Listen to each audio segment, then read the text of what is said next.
The President of the United States said out loud that he is going to declare the Strait of Hormuz, a waterway Oman and Iran share, a territory of the United States. That is where we start. Then a federal judge just stripped away the threat of prosecution for Idaho doctors who perform abortions to protect a patient's health. A second judge told Donald Trump's Justice Department that its case against Harvard is not good enough and sent it back to the drawing board. After that, Trump officials taking a ballroom fight all the way to the Supreme Court, Nancy Pelosi's husband Paul missing his own court date on a hit-and-run charge, and Ron DeSantis publicly cutting loose a congressman from his own party. 6 stories, all of them about money, leverage, and who actually holds power. Stay to the end, because the last 2 are the ones nobody is covering properly. A sitting president just claimed a waterway that belongs to 2 other countries. Speaking on Long Island, New York, on Friday, Donald Trump told the crowd, quote, "Pretty soon, I will be declaring the Hormuz Strait a territory of the United States," end quote. He said it in the middle of an address he had traveled to New York to deliver. The Hill points out the problem in the very next breath. Oman and Iran share jurisdiction over that strait. It is not American territory, and it does not become American territory because a president says the words into a microphone.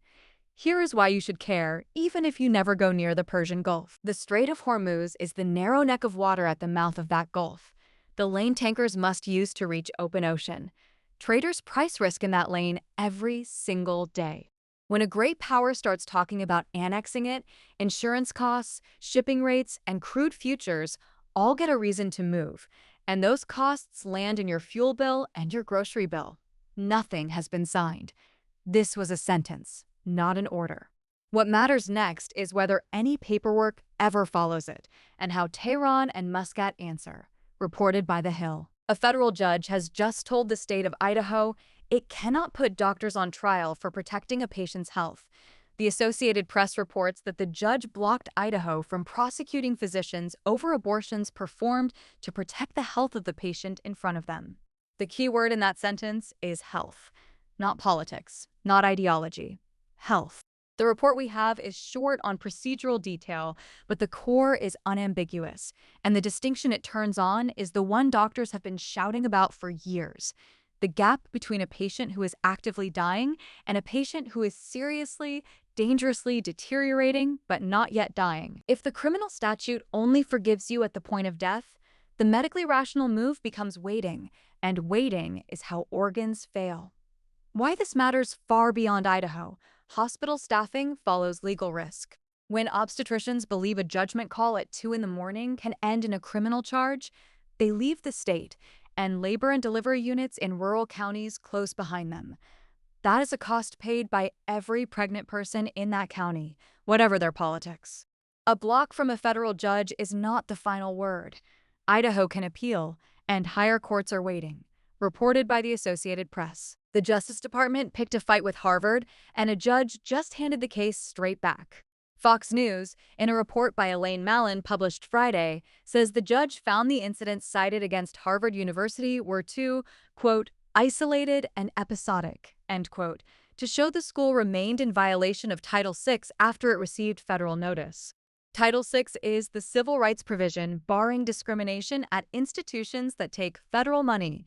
And that last part is where the money actually lives. The Justice Department under Donald Trump had filed what Fox describes as an unprecedented federal lawsuit against Harvard, accusing the university of failing to protect Jewish students from antisemitism.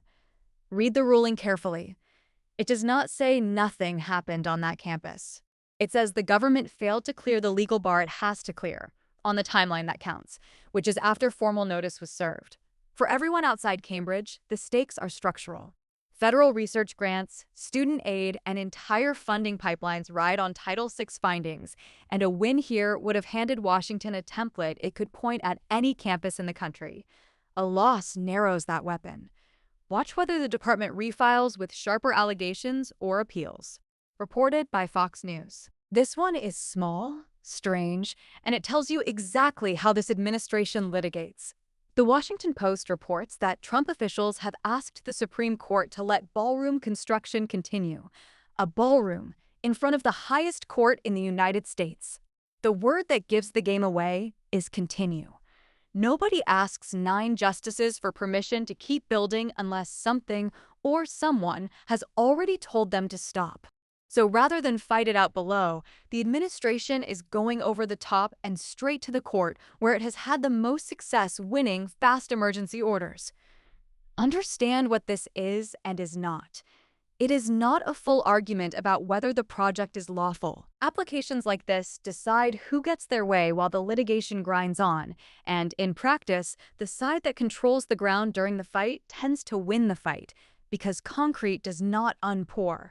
For taxpayers, the obvious question is not answered in what has been reported so far. Who is paying for this?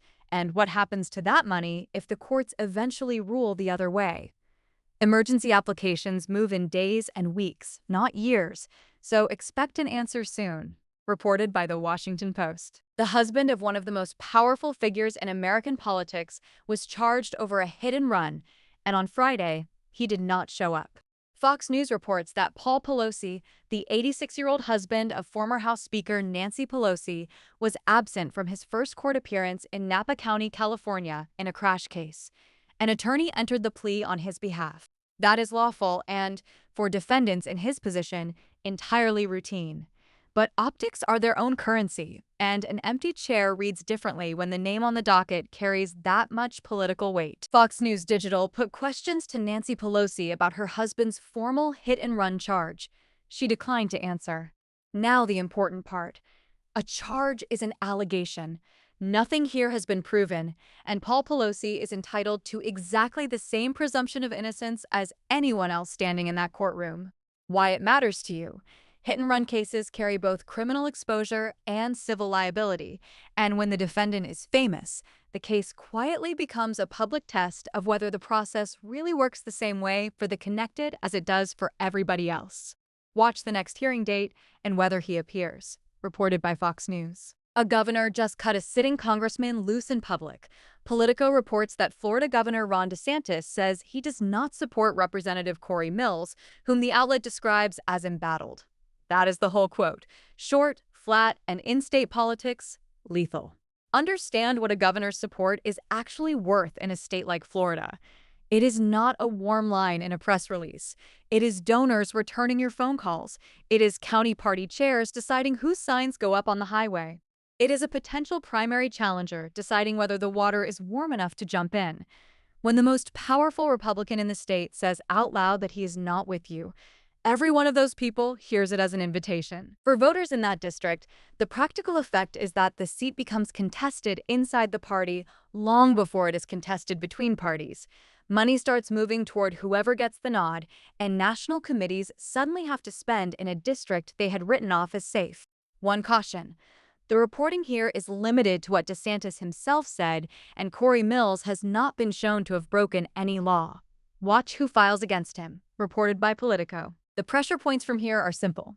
Whether any actual paperwork ever follows Trump's Hormuz claim, whether Idaho appeals that ruling, and how fast the Supreme Court moves on a ballroom. So here's my question for you. Out of those 6, which one do you want us to track all the way to the end? Tell me in the comments. If this was worth your 9 minutes, hit like and subscribe, because that is the only thing that puts this channel in front of anyone.